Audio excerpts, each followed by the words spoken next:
The couple that rides together stays together, right? I mean, that's the mantra that my friends Cassey Stone and Jacob Michna live by pretty much every day. You see, Cassey's the founder of the Hell Yeah Moto Women's Dirt Bike Riding School, based in the Boise, Idaho area, and then Jacob serves as the events manager for a little company called Fly Racing. Plus, he spent a few years as the series director for the National Hare and Hound Association.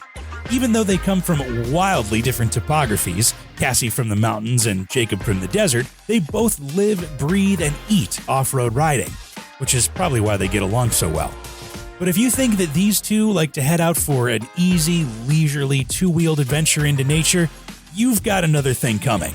Trust me, I've got first-hand experience of what a Cassey dirt bike ride takes. But then again, with them, you'll also understand what's so magical about taking a motorcycle off-road and into the wilderness. Plus, you won't want to wait to be able to do it again. This is Cassey Stone and Jacob Michna. I'm your host, Mark Long, and you're listening to Driven to Ride. All right, Cassey Stone and Jacob Michna, you guys are on Driven to Ride. Thanks so much for being here. Thanks for having us. Yeah, thanks for having us. Yeah, this is exciting. So, Cassey, full disclosure, you and I know each other already. We worked in radio together back in a previous life. Yes, we did. Fun times, outside sales, selling radio. With cars going to podcasts in their car and everything on Spotify. So that was a good time for me.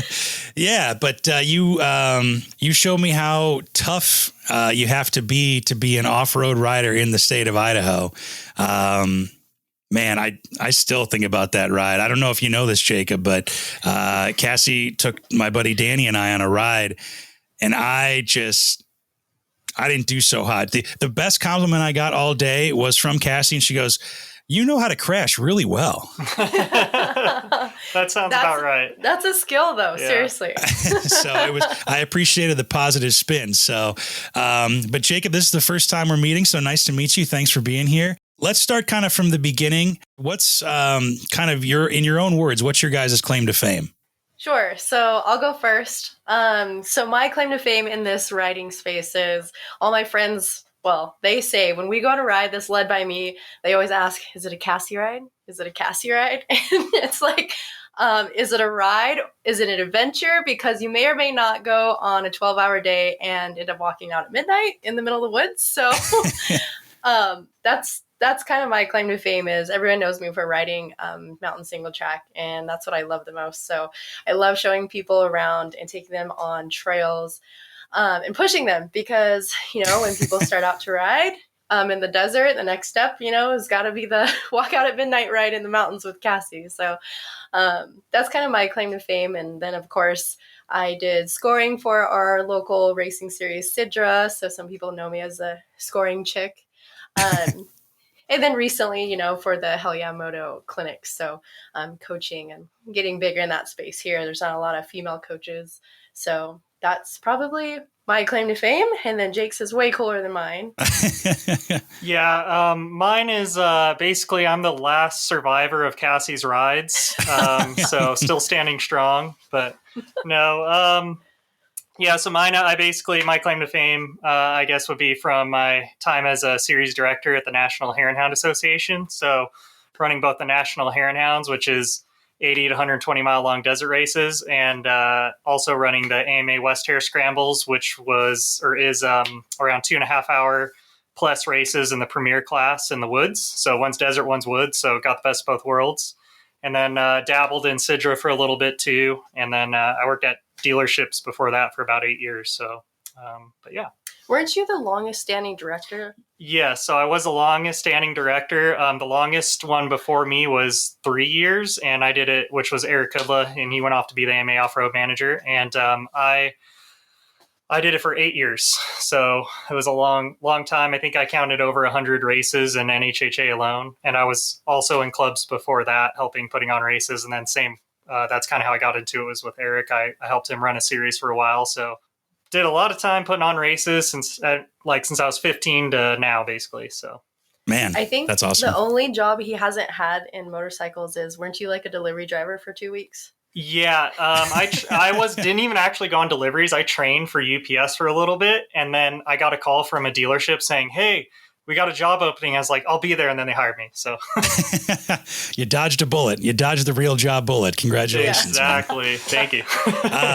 Well, yeah, no, that's super awesome. I mean, I know Cassey loves motorcycles and off-road riding. Again, from firsthand knowledge of riding with her. And it sounds like you've been around the motorcycle world for a hell of a long time. So super, super excited to talk to you guys about it. But let's start at the beginning. How did you guys get into motorcycling?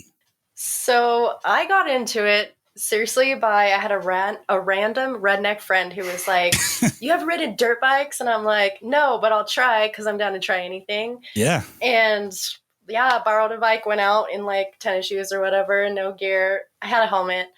It went on a Forest Service road, and that was it. Like for the first 3 rides, I did that and learned that there was a back brake because I didn't know that was a thing. Like just seriously, sure. When the dad teaches the daughter how to swim, just throws her in the water. That's how it was for dirt biking with me. Yeah.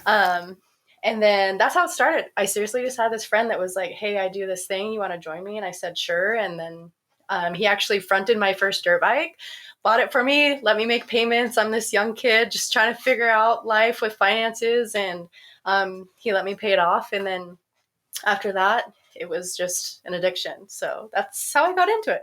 So were you hooked right from the start, or did it take a couple of rides to really get into it? I was hooked, but I really got hooked when I did my first like real big race. 2019, I did the Kellogg Hard Enduro, the Silver Kings, and I did it on this clapped out O2 Honda 2-stroke, no e-start, dude. Oh.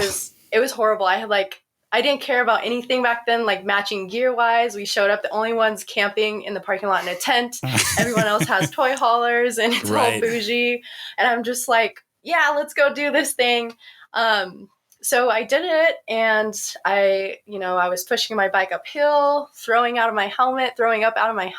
Oh my God. And just like killing my body and my mental state. But the thing is, I finished, I didn't give up. And that's when I learned, like, I have a lot of passion for this thing.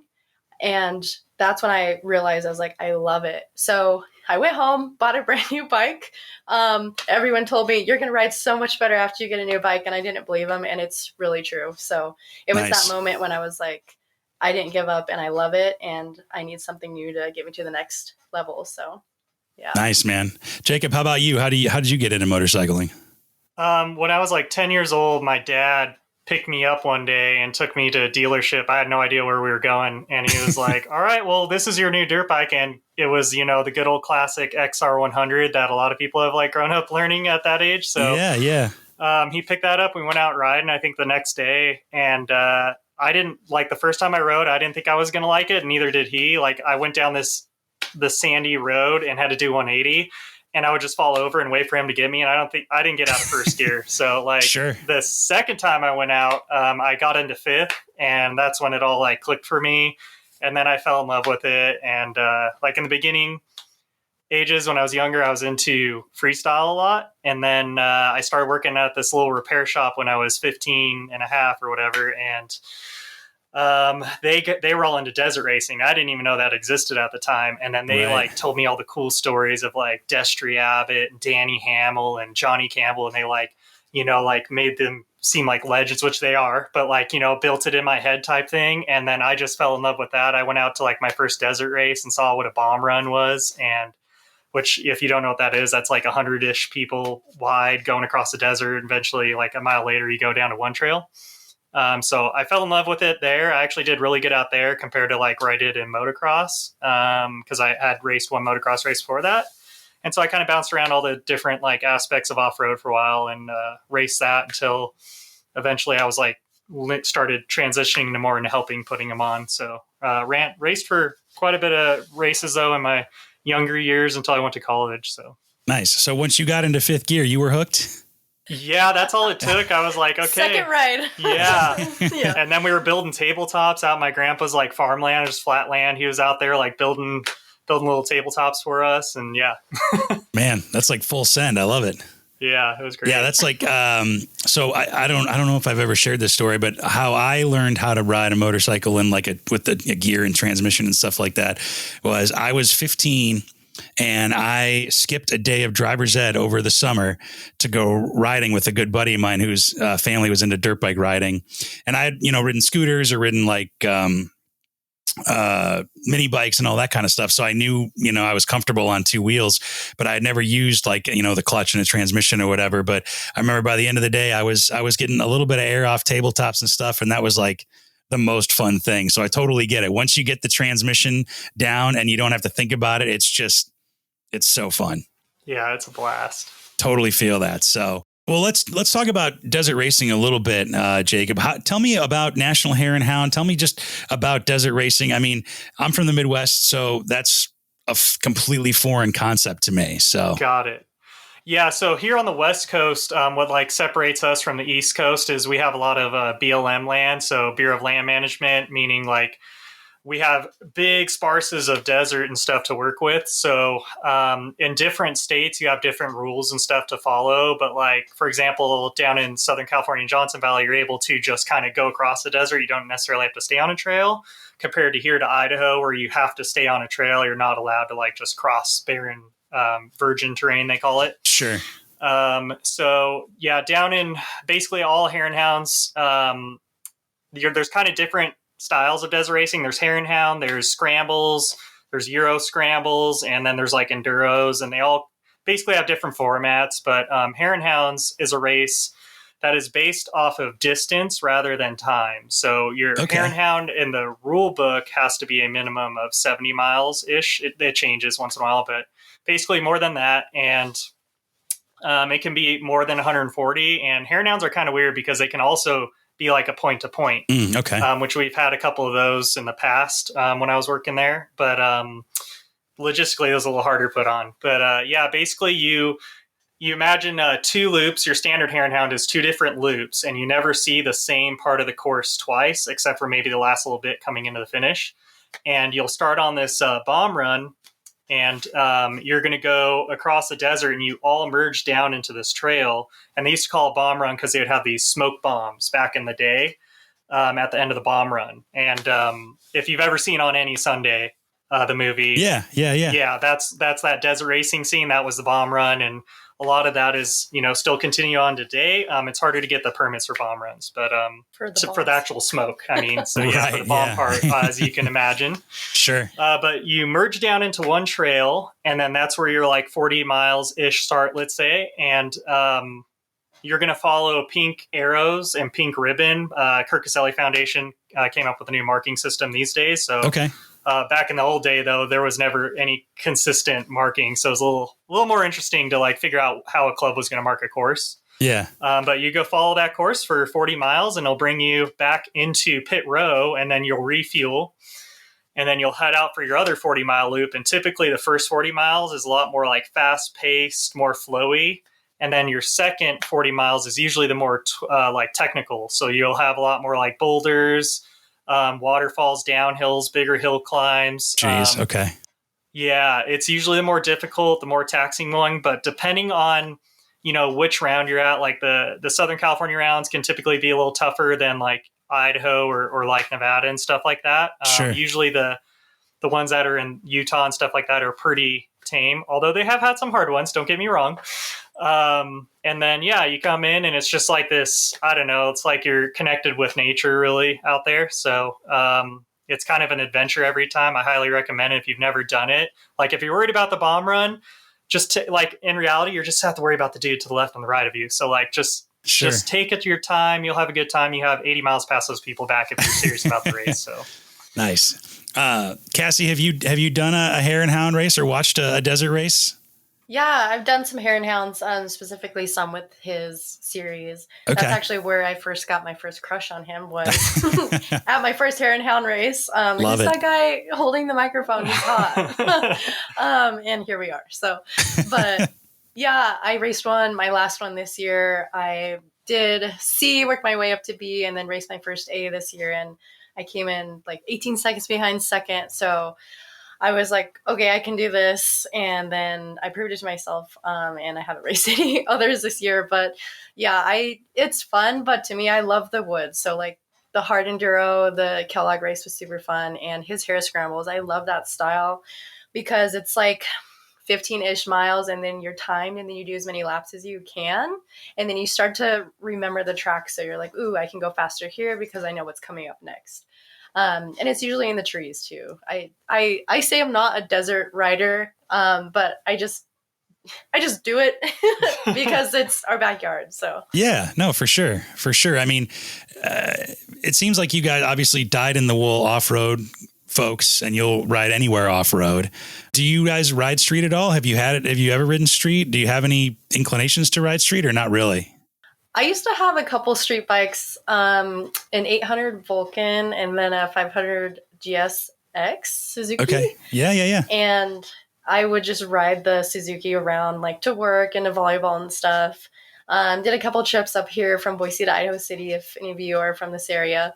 But other than that, like we would love to get adventure bikes and go on adventures, but it's too many hobbies that are expensive, I think, for me. I don't know if you've ridden street, have you?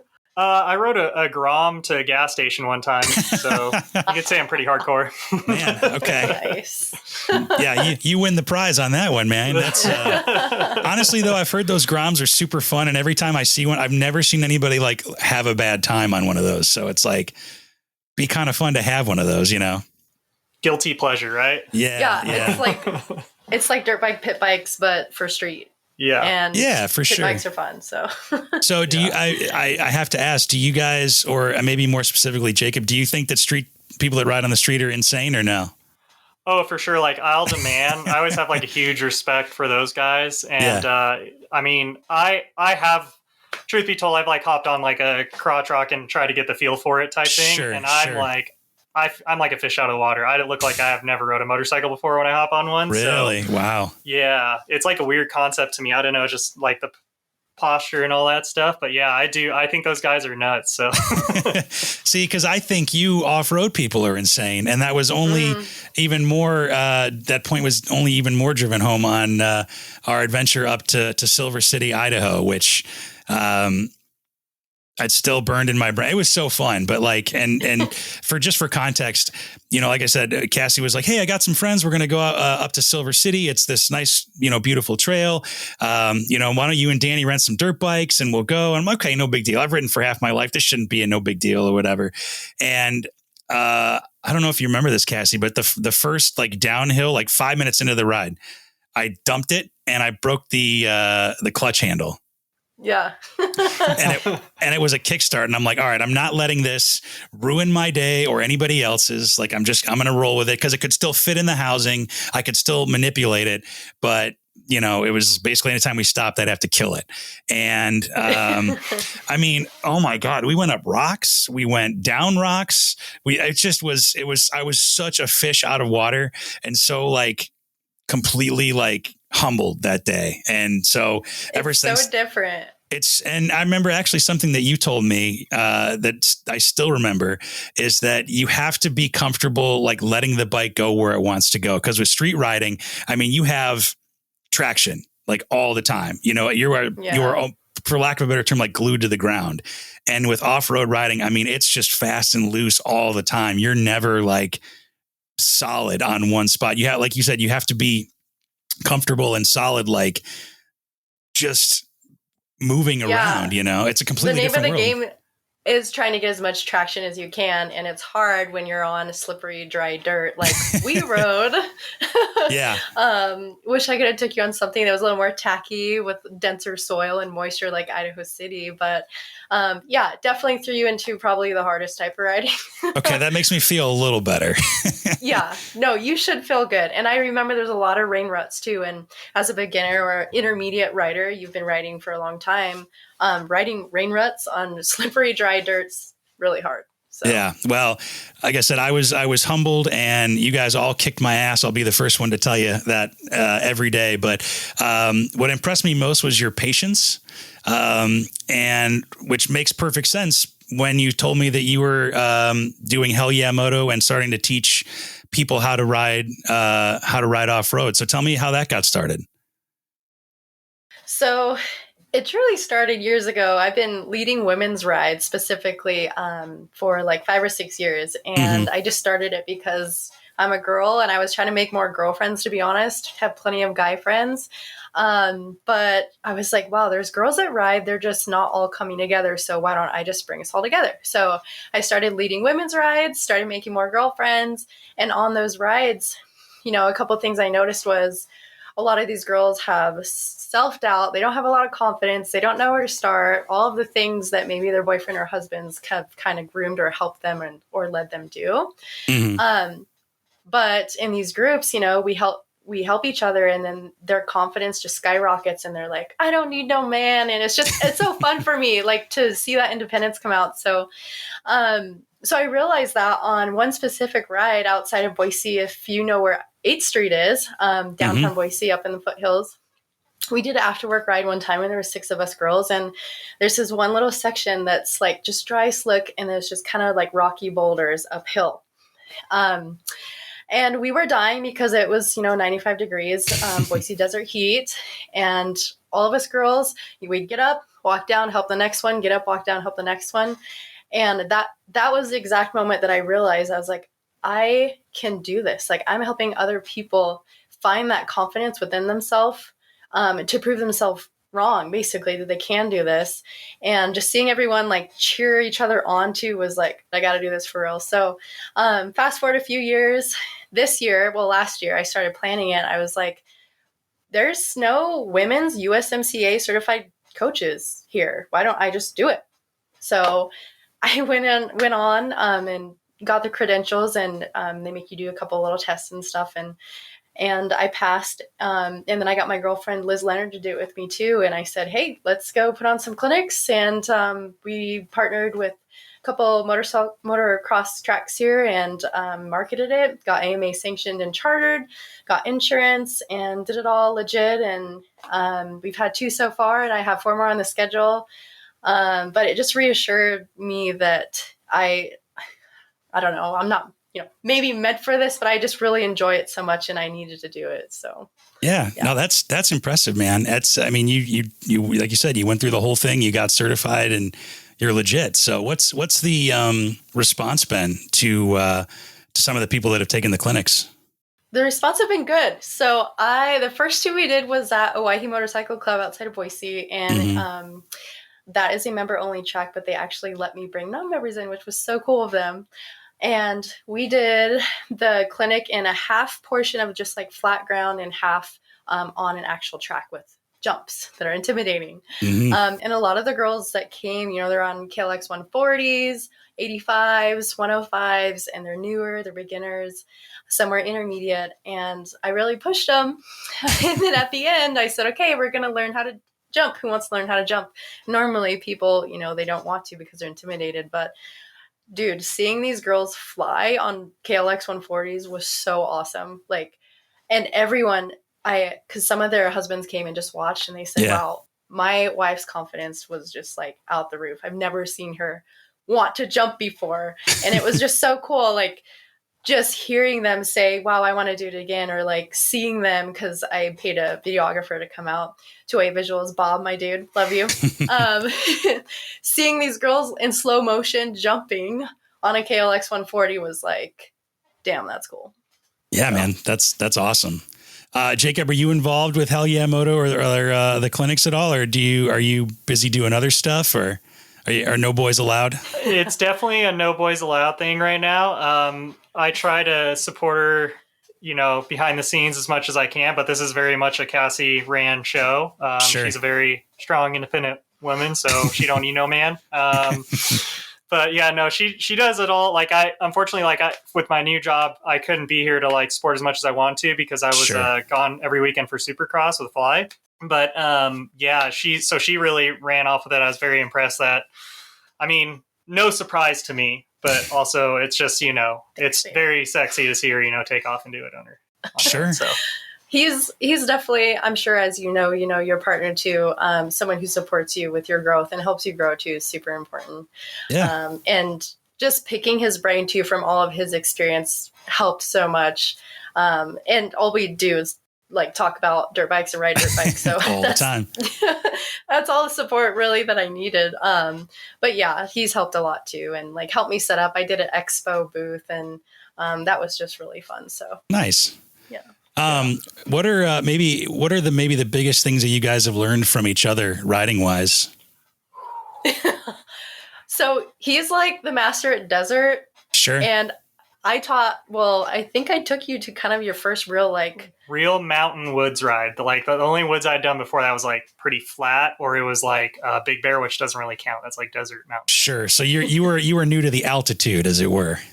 Yes, for sure. So she taught me a lot of the woods way. Like, she's fast as well, explicit word in the woods. And I have especially when I was first going through it, I had a hard time keeping up with her. And I'm not I raced up to through the expert open class and stuff. So yeah, it's not like I'm slow, but she holds her own through the woods. And she beats me a lot of times out there. So yeah.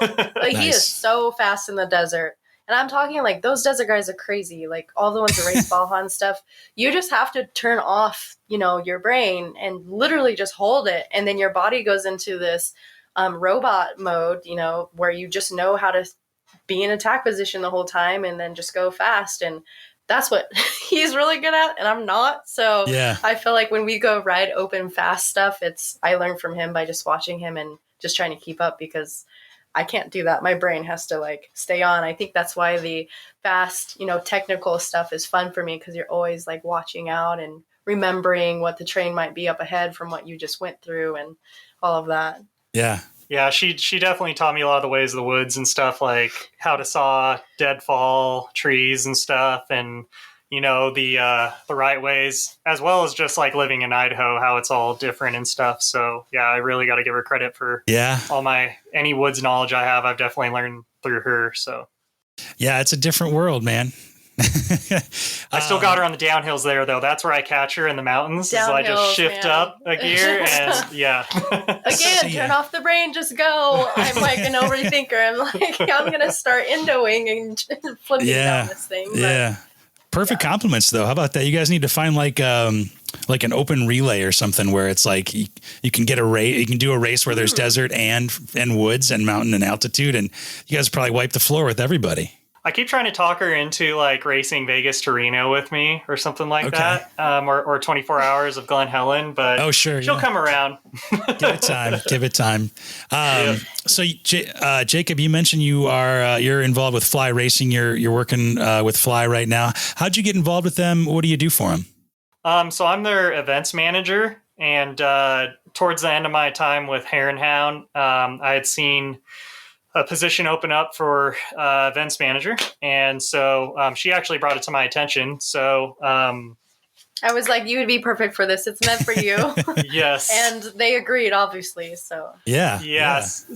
So my resume filled in exactly for what they were looking for. I met the team, and I don't know, I feel at home there. I love the marketing team there. They're awesome. The whole team's awesome. And my bosses are awesome. They're amazing.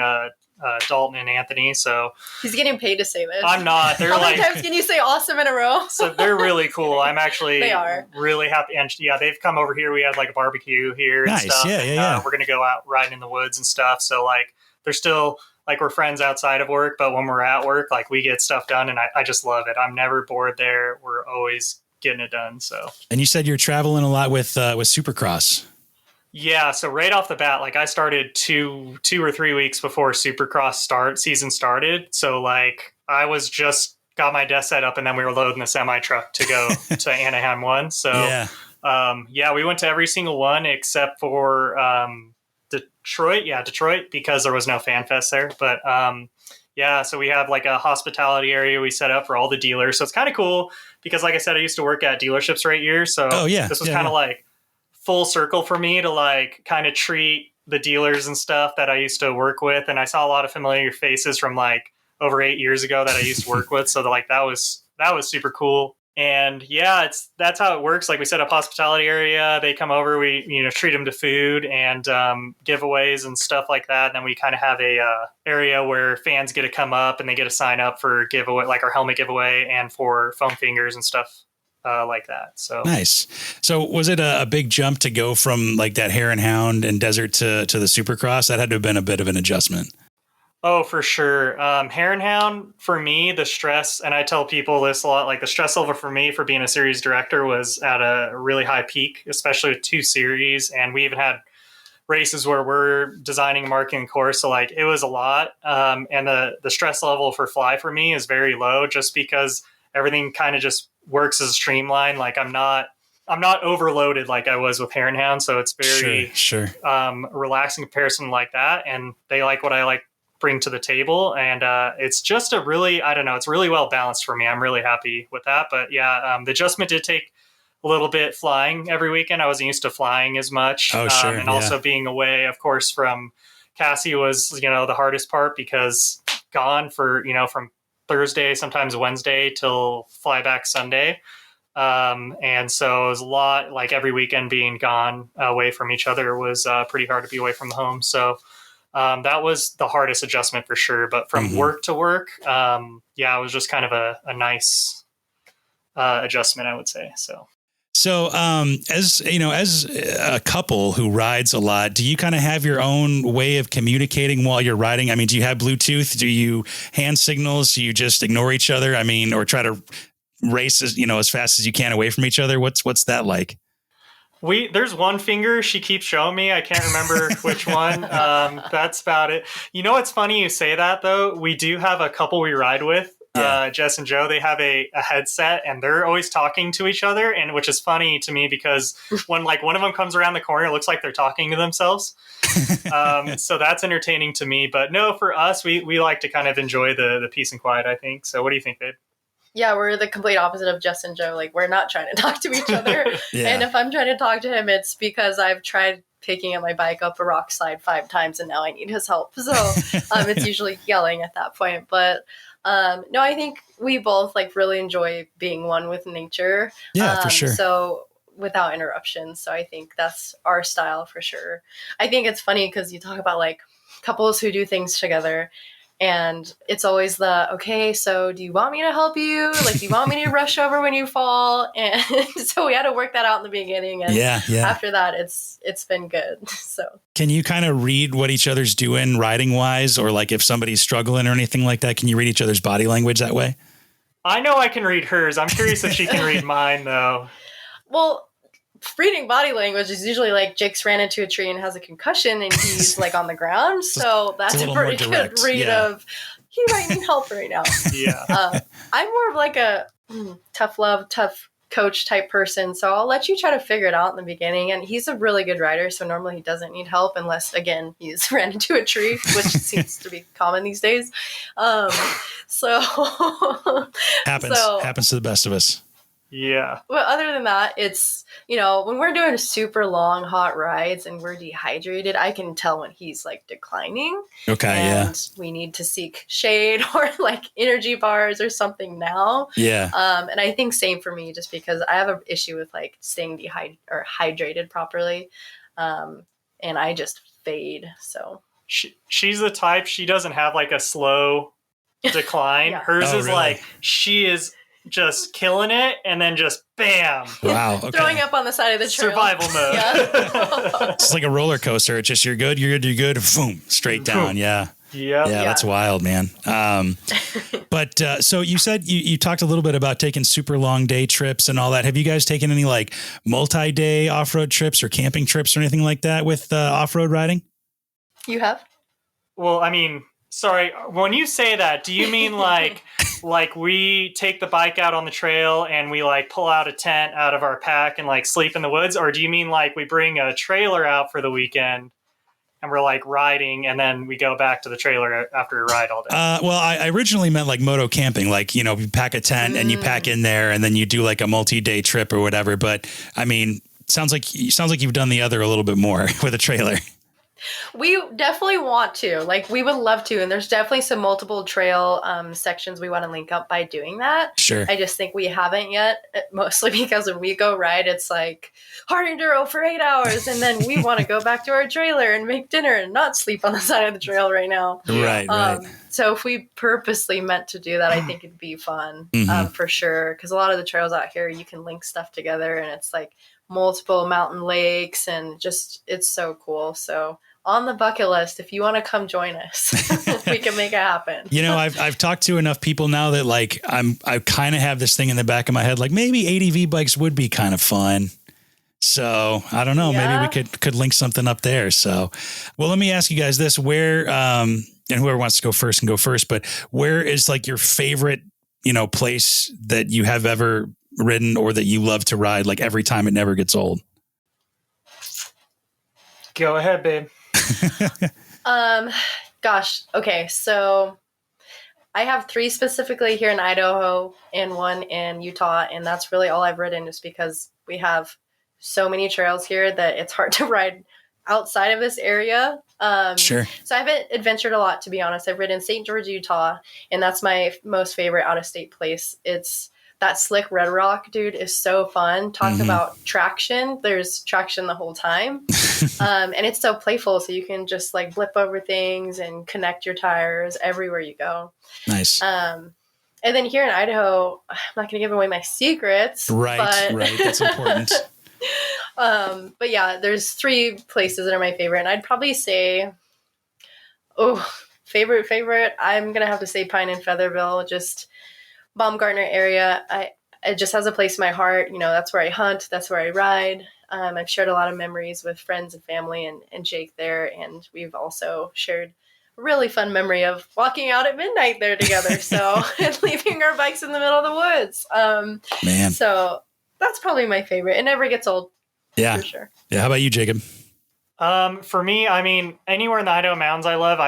As far as the Idaho Mountain stuff goes, Baumgartner, like she said, is definitely my favorite. As far as like all the places I've been able to go ride because of my last job and see, I grew up down the road from Ocotillo Wells, so like I used to ride Ocotillo a lot, whether it's to go jump or to go like find single track and like hidden little slot canyons and stuff. So that one never got old for me for sure. Out of state from that though, I really like have this weird affection for Caneville, Utah. It's definitely more of a jumper type place. It's a free ride thing, but it's like so beautiful out there for desert, but it's also like so hostile. So like that balance just kind of makes you, I don't know, makes you really humble, makes you like grounded out there. And like I don't really feel like a fish out of water most places, except for when I first started riding woods out here. But like Caneville, like every time I go there, it's like big, everything's like higher consequence, I would say, but it's just an amazing time for me. So I forgot about Moab. We went and rode 5 miles of hell together. Oh, no way. That was like the trip that he asked me to be his girlfriend, overlooking Moab, the city, on top of this bluff.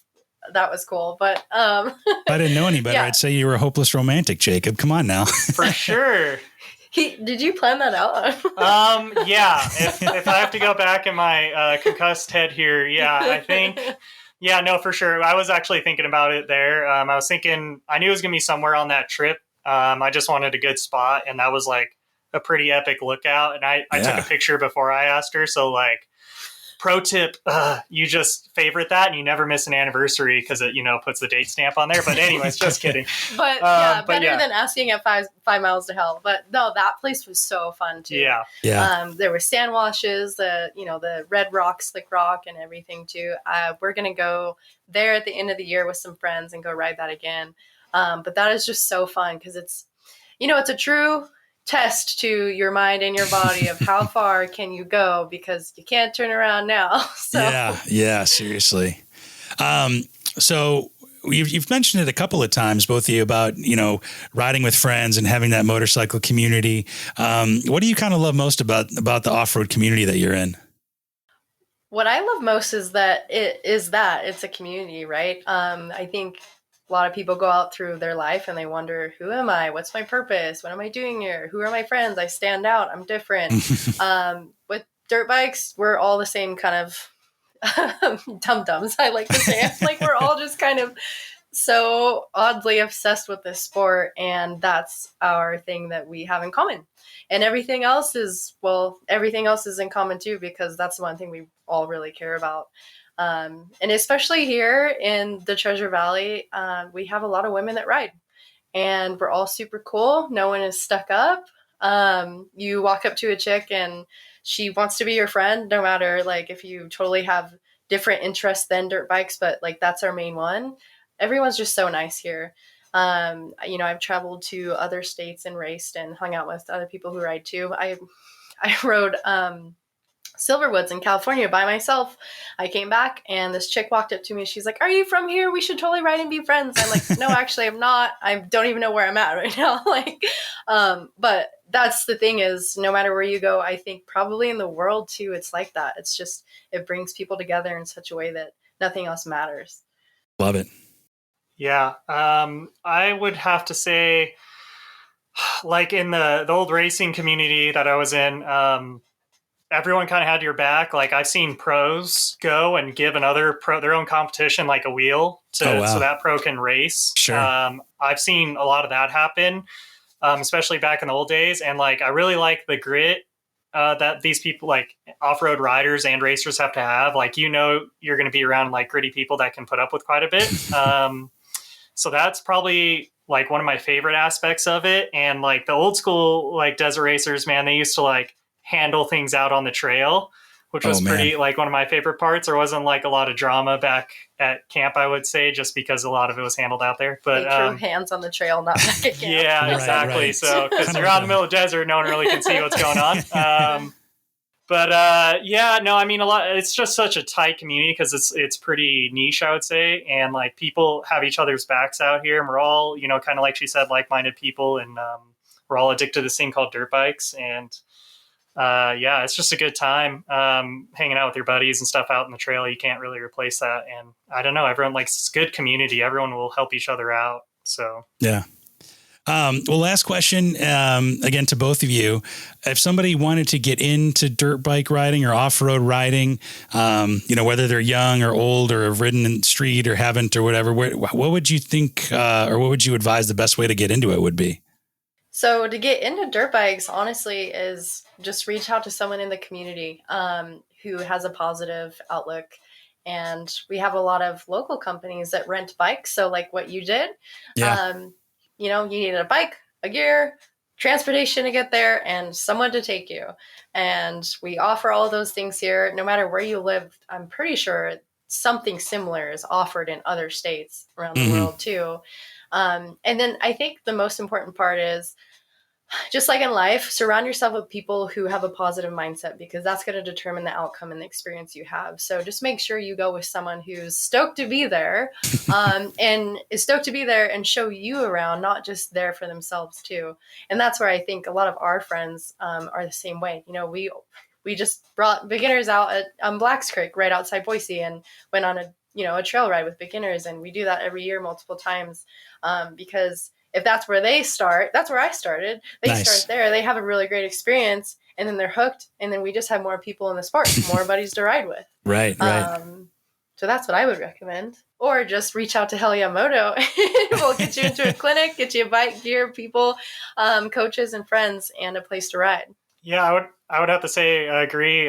Definitely, your Hare Moto program is definitely super suited towards getting beginners into riding. That is definitely a great way. And I would say going past that, like, just try to let the fear go and try to listen to your friends that have a lot more experience and try to like be overly aggressive with their advice, and you'll go far. I would also say, like, a lot of people think they're not good enough to race too. And I think going out and just getting in a race or two just to go try it low pressure, just go out there with the aspect like of an off-road race I'm talking about specifically, but like go out there with the perspective of, I just need to finish.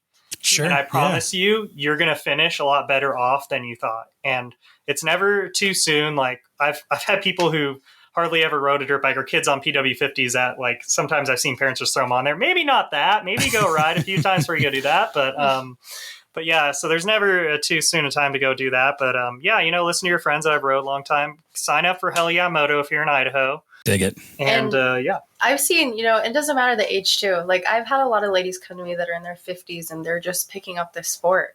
And again, there's a bike and gear and an environment for anyone, any skill level, any age. And I ride with like a lot of fast old dudes too, like 60s, 70s that like really rip Oh yeah, for sure. Shout out Rick at Carl's. So all those guys are so fast. It doesn't matter. Like it's, I think a lot of sports there's higher barriers to entry. And with this one, it doesn't have to be. But the thing is, and what I'm trying to do and what Jake has done a lot too, is like just educate, right? If you don't know where to start, well, then here's where you start. You don't know who to talk to. Here's who you talk to. We have a lot of local clubs and groups here like TVTMA, Treasure Valley Trail Machine Association, that put on group rides for this reason. And honestly, just connect with a group or someone in the community, and that's all you need.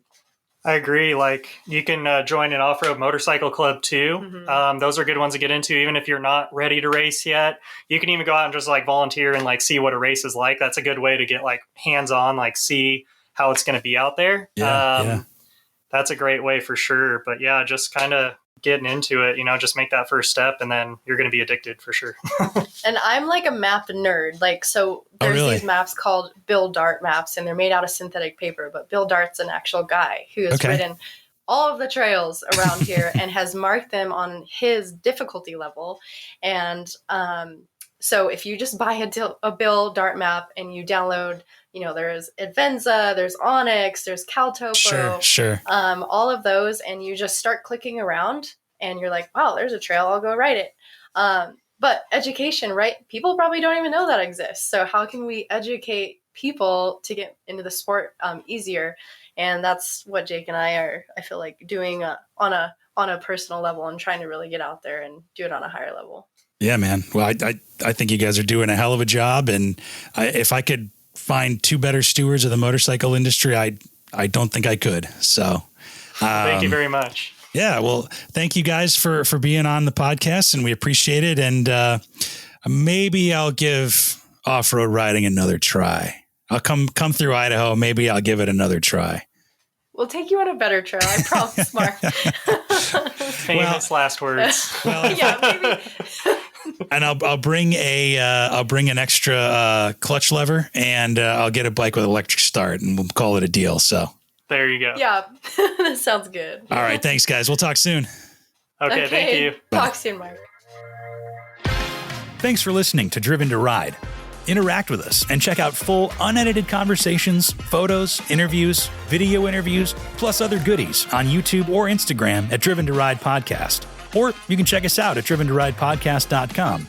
And make sure you leave us a rating and review from wherever you get your podcasts, too. If you have an idea for an episode or a guest, or you want to invite us out on an adventure, email us, hello@driventoridepodcast.com. Driven to Ride is wholly owned by Flint Rock LLC, made possible with help from Matthew Miles, and written, hosted, and produced by me, Mark Long. We'll see you out there.